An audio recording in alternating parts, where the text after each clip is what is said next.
Welcome back to the Telling All podcast. I'm your host, Juan Rodriguez. Thank you very much for tuning in. And this week I am joined by a very special second guest, my friend Sharon French, whom I met last year during an emotional intelligence and leadership training, and she was the shining example during that time. And I am so grateful that she was joining me this week and that she gets to share some wisdom with the rest of you. And we get into what she does, what she likes to do, and a lot of the lessons that we've both learned over the last year. And I am so excited for you all to get to know her this week. Let's jump right. Hi, Sharon. Thanks for joining me today.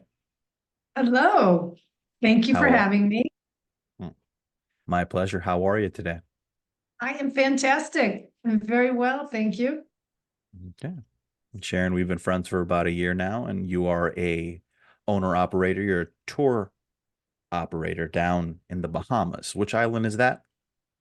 I am in the remote out island called Eleuthera. We are about 20 minutes straight east of Nassau and about 200 miles east of Miami. Okay, so that's maybe a boat ride or a plane ride. About how long? 45 minutes by plane, a couple of days by boat, depending on the weather. Okay. How much you want to stop. How long you been out there? I have been coming here for 30 years, over 30 years now. I found it in the early 90s and just loved it. It was really remote then. And started coming back, and just kept coming back to the same place, same people, and developed friendships, developed really, really deep friendships, chosen family.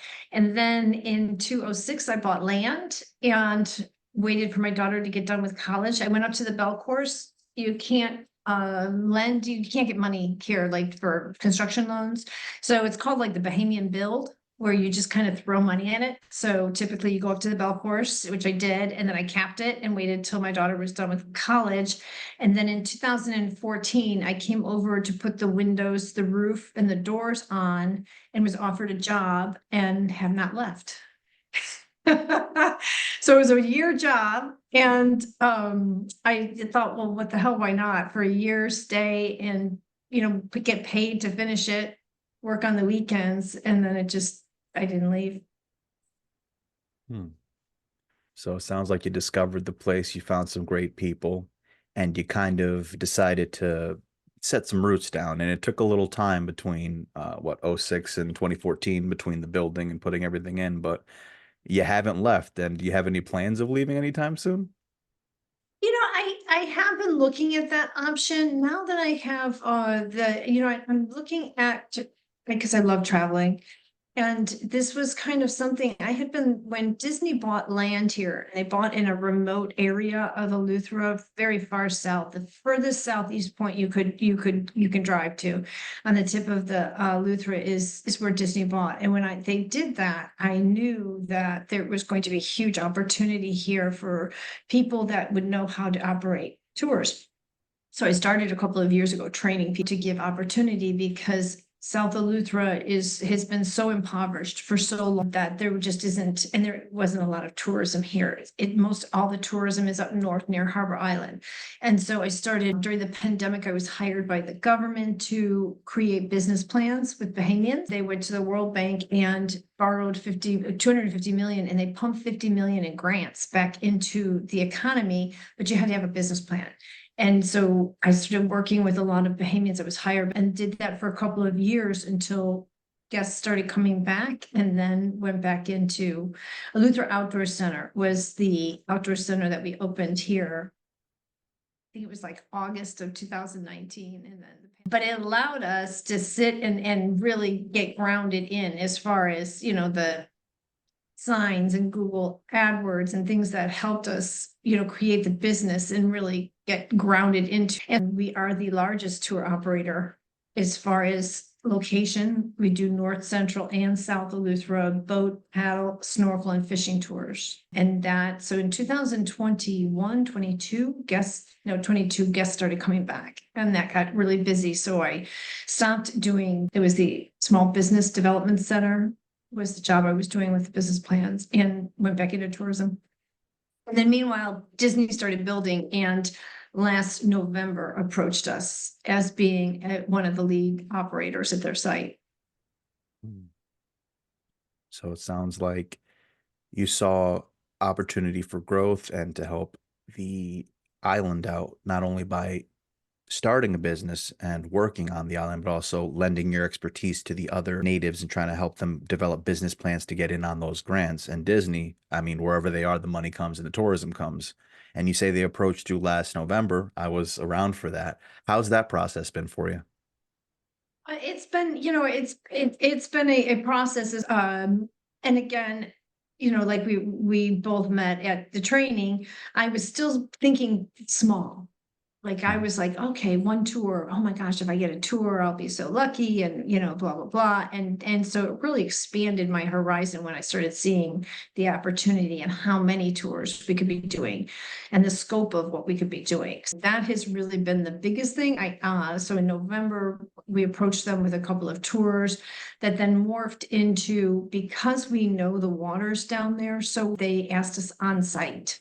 And so we're the first third-party operator that's ever been invited onto a Disney site. And so that was really, and that's really where the opening, because then I started looking at the opportunity, but the weather here is crazy. And if the wind's in the wrong direction, we have to cancel our water tours. And we were doing only water. So I went back to him and said, hey, what about giving us some land pirate for a day, conservation tour, so that way if wind is canceling our ability to get on the water, we still can operate, we still can put the guides to work and they don't lose the money. And so they said yes, and then that started the real expansion of the tours. So now we are doing 4 tours with Disney on site. 4 tours. So you went from thinking if I could just get one tour, like you said, thinking small, which is still pretty big to a lot of people, to 4 tours, and you're forward thinking, thinking of options outside of just the water. That's just amazing stuff. And I can't help but wonder, how does it feel to be groundbreaking, like the first third party tour company to be brought onto a Disney site? Like, does that bring any added pressures or is it just tons of hope? Yeah, all eyes are on us. And so we've really amped up the training. All of the guides are lifeguards, certified CPR, first aid, deep water certifications, all eyes. And they've let it be known, like, you are going to be, everybody is going to be watching you. So yeah, a lot of it. But again, it also is good in a way to know that we're stepping up to it, into it. So we've hired 15 guides. We've been doing training. It's so there's a lot. We brought over electric bikes. We have new kayaks. So the equipment's here. So we are like ready. Everything is in perfect sync for it to go forward. That's good stuff. The electric bikes, the kayaks. I remember you saying you got a shipping container, and I just pictured that, and that just seemed like such a wild thing. But it seems like you're geared up and you're ready to go, and you have all these hands on deck, quite literally. And I can't help but wonder, like you've never shied away from pressure. So how has this pressure been helping you push forward or grow in new ways? It's all about the way of being, right? So Mm. there is certain time, like every time I've gone into, because yeah, obviously this isn't the first time I've done something new or outside of my comfort zone. What is different about this is the way of being I'm choosing to be. So I can pretty well get through anything by, banging the head against the wall and just pushing forward. Now I have really stepped back and created a way of being that this is ease and fun and flow, and I don't have to worry, and I don't have to, it comes and goes, it ebbs and flows. There's certain times where, yeah, I'm spiraling and I'm like, oh my God, this just happened, or that just, I mean, because there's been a lot that's happened. And that was not expected. And so that really becomes a choice point. The choice point of how am I going to step into this? Is it going to be in fear, or is it going to be in abundance? Is it going to be in, angst, or is it going to be in gratitude? Like, that's something that I've really been picking up with and running with when I get into overwhelm, is to shift into, look at how much abundance I have. I'm grateful for such an amount of abundance that it mimics overload, overwhelm. It's all an interpretation, right? So this time around, and self-sabotage, I have self-sabotaging behaviors. And so it's interesting to see when those start coming out, identifying, being aware of them, and then shifting into something else. It's wise words. You've said a bunch of great things, and haven't told the viewers yet, but we did meet in a training about this time last year, and it's been very helpful. But way of being is something that we learned in that training, but it's something that others might have read in the Tao or in the writings of Lao Tzu. And that's just choosing how you approach. You can take it in the traditional masculine or feminine energy, but it's also a mindset and an attitude and interpretation. And I really appreciate that. It just seems like you are the poster child for just taking your interpretations and running with it. And I like what you said about the abundance mimicking the overload. And it just seems like everything you set your goals towards, you accomplish. And it's just infectious. It's that energy. And that's one of the things I love about you. Now, if I could circle back to the training, what was the goal that you set about a year ago to accomplish by now? And have you accomplished it? So the goal that I really was looking for is I would like again that that I can accomplish this, and banging the head against the wall and pushing down the wall to get it done creates this like when you wind yourself up and then you just go and explode.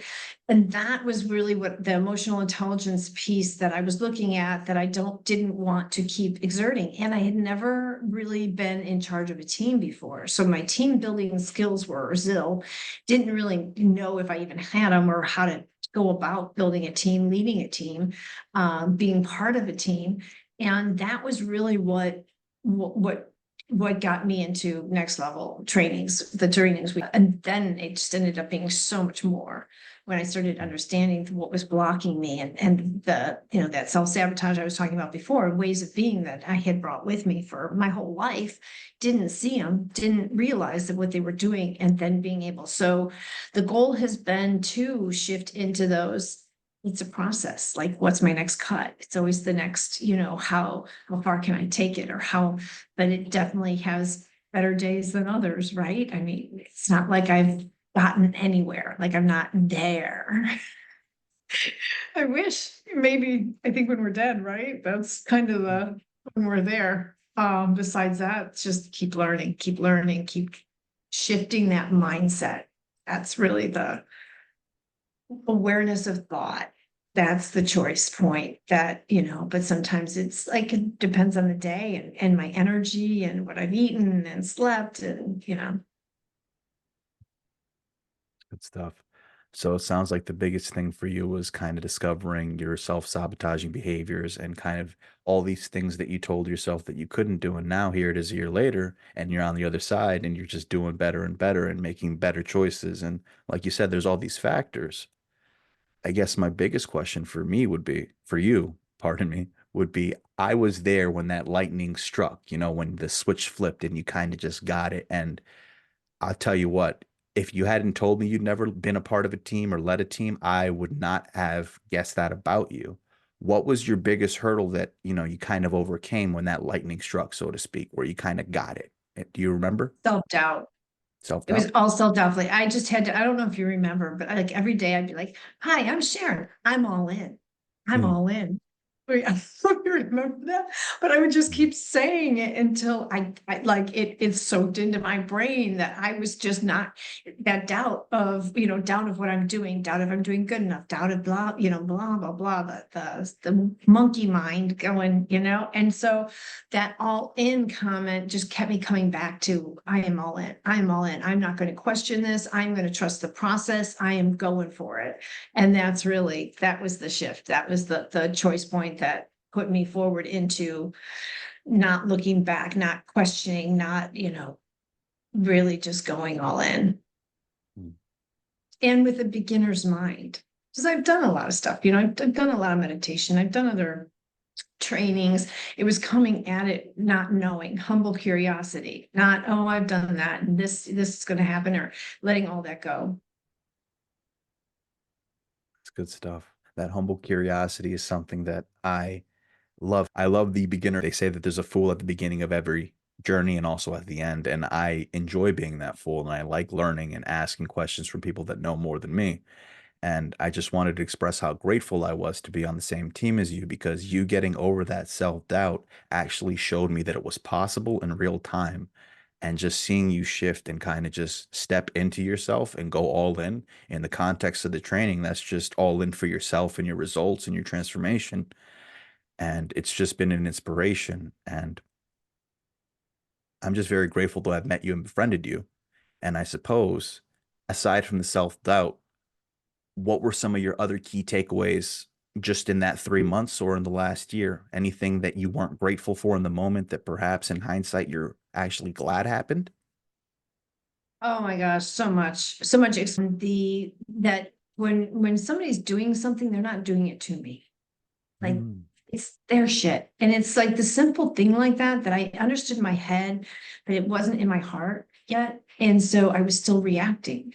Like, well, why are they doing that? Or why don't they like me? Or what's going on with them? Or and the shift becomes that it has nothing to do with me. mm, Like, it just has nothing to do with me. And it has to do with them and where they're at. And so that's probably one of the key takeaways that I was able to do with as far as not taking on other people's emotions and being responsible for my own. mm. That's powerful stuff. Being responsible for your own emotions, your own reactions, and there's that whole thing of the difference between responding versus reacting. And for me, that's just a simple breath, a pause, and just choosing what I do next as opposed to leaning into that kind of knee jerk reaction. Like you said, it has nothing to do with you. And that's just something I wish everybody had for sure. Hmm. That's good stuff. I'm sorry.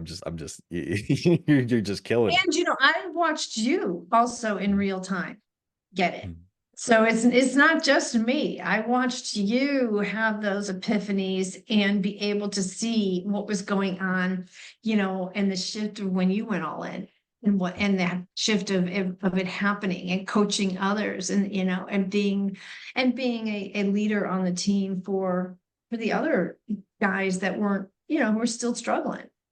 mm. I'm a little thick in the head, so it took me a little longer than I'd like to admit. But thank you for that acknowledgement and just Hey, it coaching happened. others. It does. It did. Oh, I still remember that experience of coaching others, and you were just the model. You took very little pushing. It was just, hey, what are you doing today? Yeah, I know you're going to get that done. Anything I can do to support you, and it was kind of nice because I was able to focus on the other two. In that, just going off of that, you've actually gone back into the training and done the coaching. How is it for you in terms of your regular life and just your learning experience? Insane. And it like as far as when I say insane, just there's so much that happens in that training and so much that you don't catch. Like I just didn't catch until I went back and did it as a coach. And when I did it as a coach, there was just so much there for me that I had not been able to or was not at the level to understand it. That it Mm, becomes very opened up, but a lot of different areas for me. And then we become leaders by creating other leaders, so mm, giving it back, giving it away, standing, making a stand for a playing team on a higher level, walking into a whole new coaching situation and student situation was unique. And everybody had coached before together, and so it was me and another one that had not, and so that was another like unique moment as far as my inner dialogue about feeling like an outsider because everybody was so connected. And then this team, and so now it's been interesting. It's been very, very opening, but it creates such a huge amount of team, of sense of team, which I never had. I was always lone wolfing it, like doing it myself. And now I know I can call like you. I could call you anytime and be like, hey, this is what's going on. And you're gonna say, okay, Sharon. And not in like buying my bullshit, but in saying, okay, come on, what's up with you? What's going on? This is you, who are you? You're bigger than this, or you know what I mean? What's going on with you? Instead of, oh yeah, oh, I understand. Oh, that must be so hard. You're gonna call me out of my bullshit, right? And that's the people I've surrounded myself with that won't let me play small. So that's been very, very helpful. mm.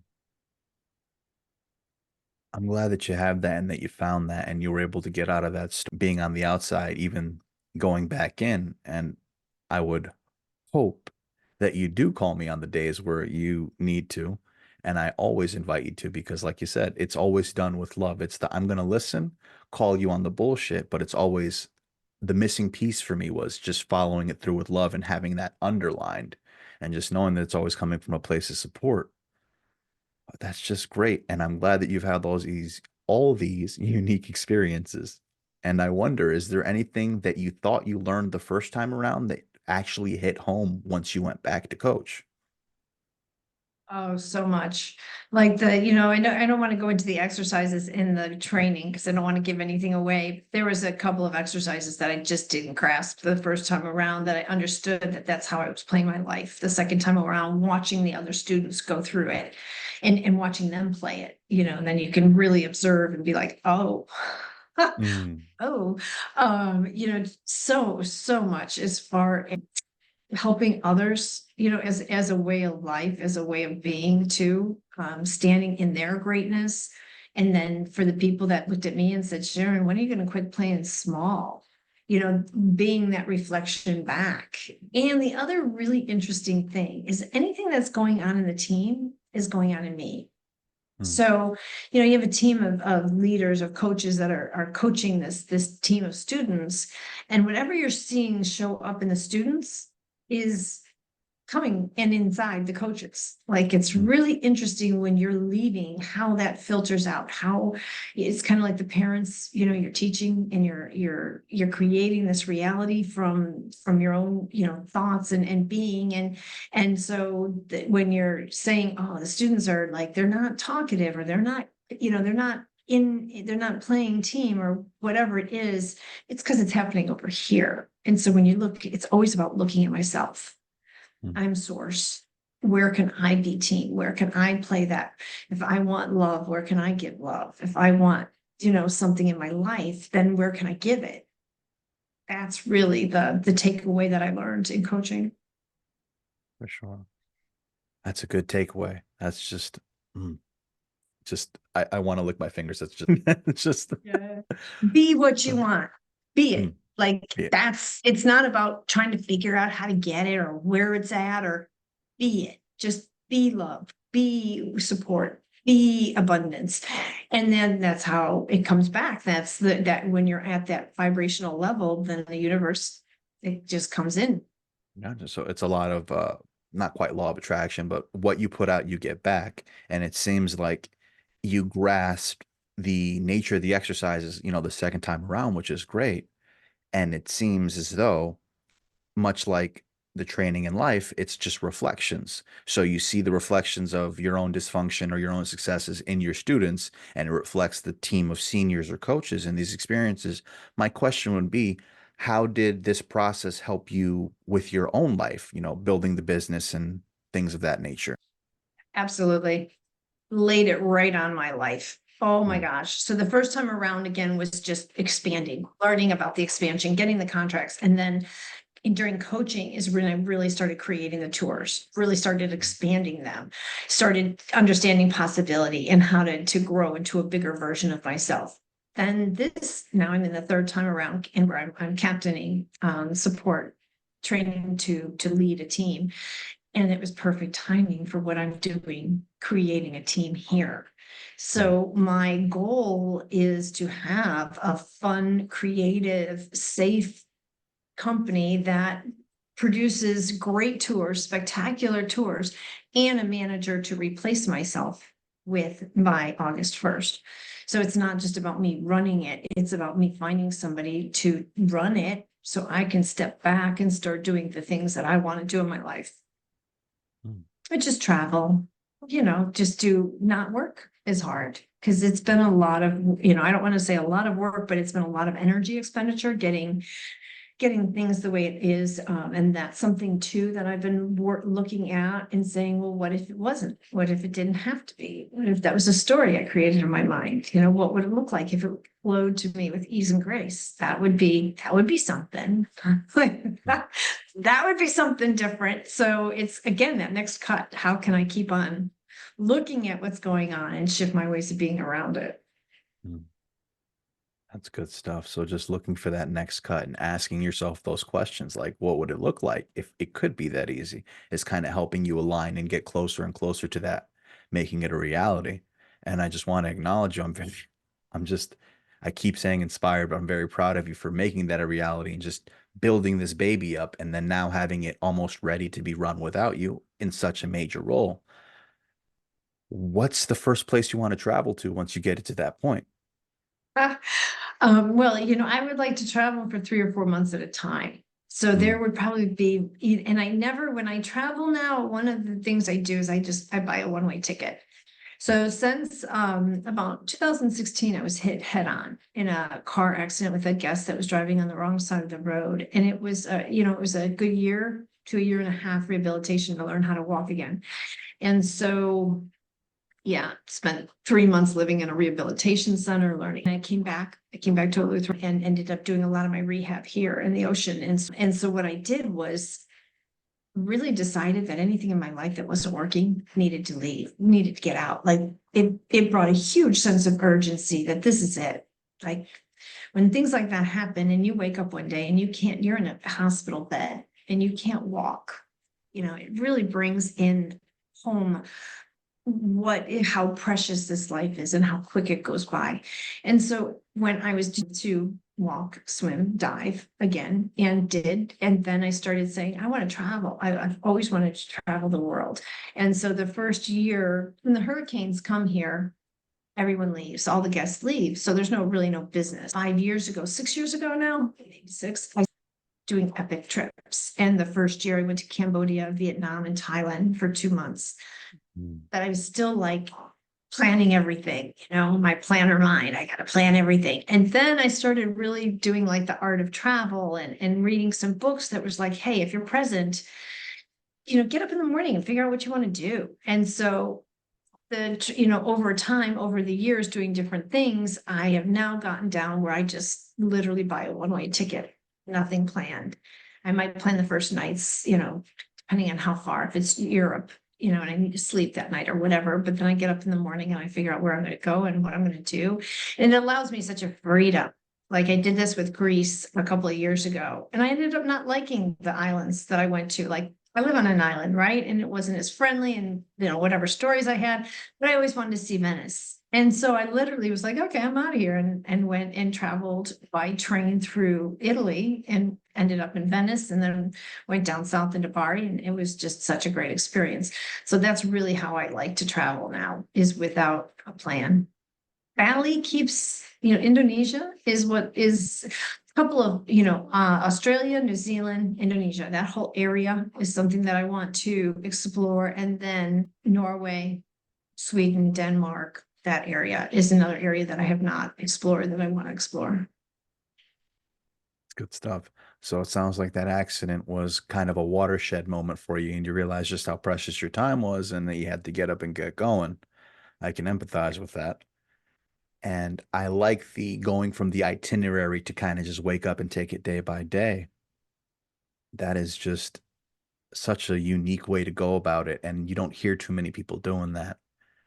And I look forward to trying that first and foremost. But I guess my question for you, what is it about travel that motivates you to make these trips possible? What do you enjoy so much about exploring the world? In the beginning, it was the quest, the thirst for travel, to experience, to be in different places. And I do this alone. That's the other thing I mentioned. I will meet up with friends, but the gist of the whole trip is to be alone, is to be with me. And it's just time for myself. And what I really started to understand about that is how much I enjoyed being able to do whatever I wanted. And it's the only time during the year that I can just do whatever I want. If I don't want to move that day, I don't move that day. If I want to go here. And now I've really been, there's a lot of female solo travelers or just female or solo travelers in general. And you hook up a lot now. Like you're in a restaurant and you can tell who's, and a lot of times you can't do the tours unless you have multiple people. So we'll get together and be like, hey, tomorrow or the next day, I heard about this or that. And you just meet people along the way that is just so cool that you're never going to meet again. Right. And so that's been something that I would suggest to other people is open it up. I'm not a big partier, so I'm not out at night. I'm not doing like things that I would consider risky, putting myself into risky situations. When I'm traveling, I'm more a morning person. I'm out early. I'm I'm checking out things, I'm active, I'm, going around. So I've always felt safe. Trust your gut. That's another thing I would say. If something doesn't feel right, don't do it. There's been a couple of times where I just thought, no, I don't like this situation. And then I remove myself from it. So it's not, but in all the places I've traveled, I've never felt unsafe. Or never had any incidents that I would think, oh gosh, this is not something I should stop doing this. And I pick safe places, Iceland, the places that I've gone to, and when I am in places that like Nepal can be sketchy, I always volunteer. So part of this trip is to volunteer a couple of times, a couple of weeks out of the year. And so I'll pick places that I will be with locals volunteering. And that also is another great way to give back and really learn on a local level. I love the local thing. I don't like the touristy. I'm always going for, if I'm going to do a tour, I'm staying with the local, try to get women that are guides, living with them. Even if it's I'm sleeping on the floor, however it is in that culture, no problem. It's so incredibly nourishing to my soul to see how other people really live.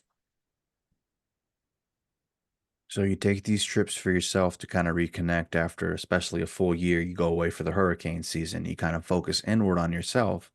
And it seems at first glance that that might be something that's isolating, but you seem to find an opportunity to connect everywhere you go, especially with the locals and things of that nature. How has living with the locals as you travel kind of affected your life when you come back home? Are there any like lessons or behaviors that you pick up, just staying with these people or meeting new people? Absolutely, absolutely. And I live very local here too. So where I live, I've lived very local. So it's not that big of a shift for me it's not that big of a cultural shock to be in places that don't have what the US has, or to be in like places where there isn't a grocery store you can walk into, or clean water, or so I'm always conscious of what's going on, but the biggest things I lay on it is the different ways people do things and their different ways of being. And I do hook up with friends. Like I'll have a friend come in, or my daughter come in for 10 or 12 days, travel with them, and then go off alone again for a couple of, and that's been a nice balance too, to be able to say hi and then bye. And still get that feeling like I'm doing this for myself. Hmm, that's good stuff. And I think last year, you went to Africa last year? Yeah, last year was epic. Epic. Last year, I went to the Pacific Northwest and Hmm. traveled Glacier National Park, and then came down and went through the Pacific Northwest and Port. And then after that, went to a remote out island in Tanzania where they swim with whale sharks. And no one knows about it. Totally not touristy. So it was really an incredible to be out there with no tourists around, nobody else, maybe 5 or 6 people, and just have 3 or 4, 5, 6 whale sharks all around you. So that was really, really incredible. And after that, I left and went and met a friend who had grown up in Kenya. And so she knew guides, and we were just treated like family. Just went to places and didn't, locals only could do. Went to an elephant sanctuary, stayed on property, then went into game reserves and Masai. After that, left and went to Rwanda and sat with the gorillas, and that was it. It was just epic. It was just an epic that did not look back on. Committed to, went forward and did, and that was part of the training, was setting up that vacation during that time. Hmm. Yeah. And knowing that Disney was coming and that this year there's ships. And so that is my goal, is to get a manager here so that I can, and that was something even a couple of months ago I wasn't sure about, that would be able to be done. And now I'm really committed to making sure that I still can move and do the things I want to do. And I believe in you. I know you'll get there. To get that done. Oh, you've already said you want in that area down there, but I guess my question would be for either myself or viewers out there that are looking to do maybe a month in the future, out of all the places you've been, what's a nice starter location or what's the best? Where would you recommend somebody go? Rome. Rome?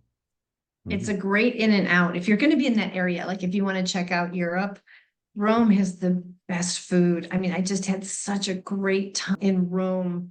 Oh my gosh. Yeah, just the food, the people and the architect and the Colosseums and the fountains and it's just unbelievable, unbelievable. Did some really great tours there. And from there, I went on a cruise, a Dr. Joe cruise, and we went through Spain, France, Gibraltar, Sicily. We went through like the whole coastline, and that was really interesting. Not a big, usually cruise person, but it was really great to be able to see where I would want to go back to. So Barcelona, somewhere I would love to go back to, Gibraltar, not so much. So it was really great. But being in Rome, those 4 or 5 days was one of the best experiences of my life. And so now, whenever I can, I'll go in and out of. And then also the trains, like everything's there. So if you want to go through Europe, that's the place that to me is the easiest to. And then to go to Greece, like it's right there, or to go anywhere. It just seems like the hub for everything. Good to know. Thank you for that expertise. Rome is on my list of places to go for sure. You had me in the first half because you said Cambodia. I'm thinking Cambodia, Thailand, all those places. That's where I would go for food. Just go to some place on the side of the road, get some noodles, go over here, get some of 50 that's what attracts cents. me.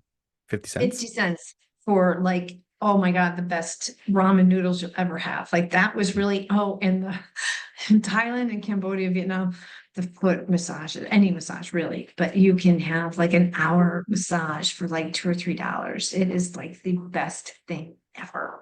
Oh my gosh. So yeah, I guess every place has its, has its little spots of things to do and great places to be around for different reasons. Hmm.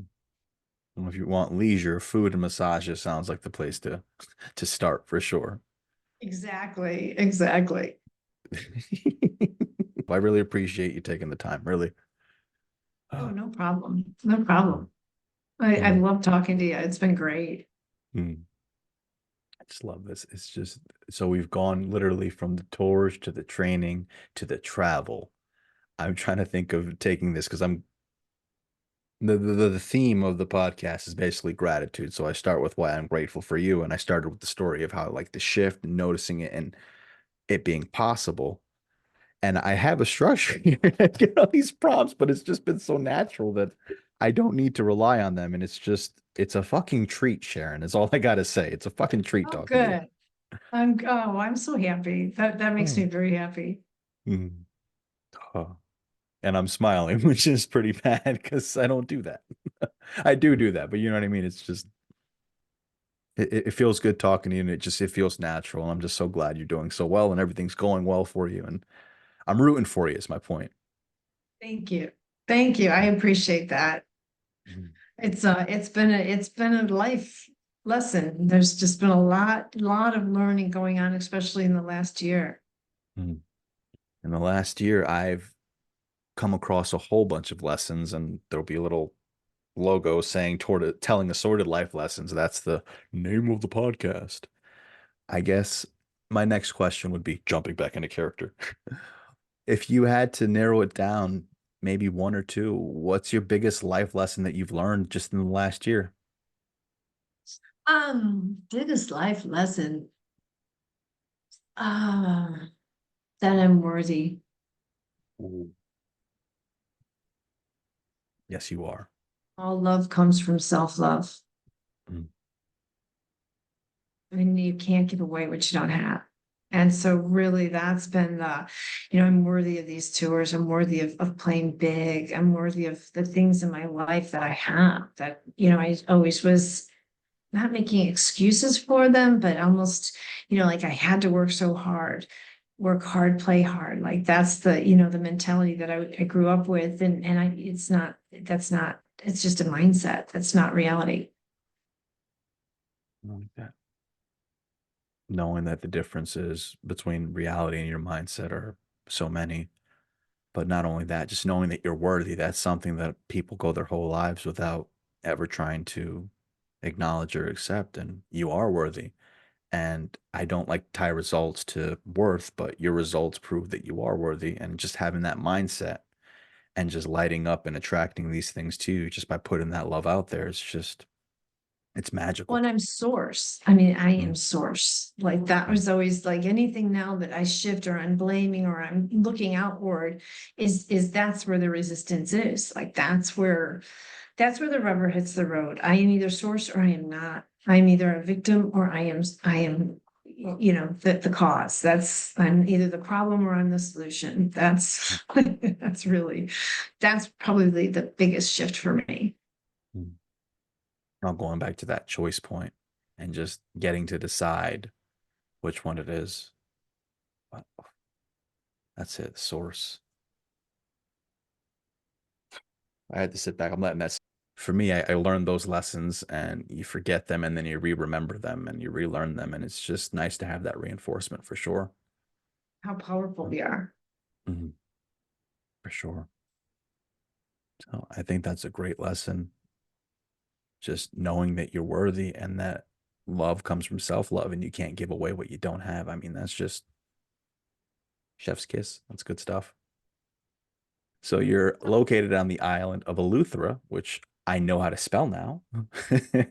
Where can folks find you, especially if they wanted to book a tour? Eleuthera Outdoor Center. Mm, EleutheraOutdoorCenter.com. You can go through, shoot me an email, the inquire now or email or WhatsApp. Everybody uses WhatsApp here. That's probably the mm, best way to hit us up. yeah. I will put the site in the show this We next week appreciate that. for Absolutely sure. great. Great. Thank you so much. And it was such a great treat to be on with you, Juan. Lucky I'm number so two. proud of you. What a Mm, great opportunity for you. yeah, Way to create, buddy. for sure. Creating is kind of my passion, and thank you very much for joining me. I am very honored that you took the time out of your day. I know you got some big stuff going on, so I really want to just say thank you. It has been a treat just catching up, and you just made this look so easy. And now I have all this confidence, like I can go forward and do this 1,000 more times.